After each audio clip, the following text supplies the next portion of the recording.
how I do this with students is I start with one item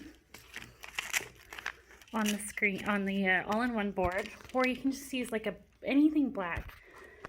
And maybe my student doesn't really know what these mean yet, but we start with something meaningful to them. So for their breakfast, it's liquid and it's in a cup. So I put this glue inside to give it some texture, and I put the red on the outside to help highlight it. So I will help my student reach out hand over hand at first, and then I won't do more than one at a time until they're starting to reach out on their own.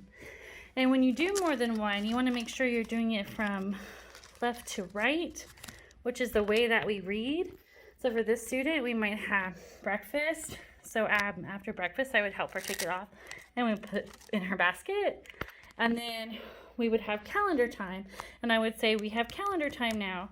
And I would help her reach out and touch it and explore this so that she gets the idea of what this looks and feels like. And then after calendar time, we'll come and we'll take it off and we'll say, all done with calendar time. And when we add a third one, we'll do the same thing. So maybe this is lunch. I want her to reach out and explore. You want them to explore these as much as possible while you're using them. And like, she's gonna understand that this is a spoon. She gets fed her lunch with a spoon. So she's gonna reach out and touch that, and it's gonna feel very similar. And I use a spoon we might use with her in class. And pink is a good color for her to see. So making the spoon pink is really useful.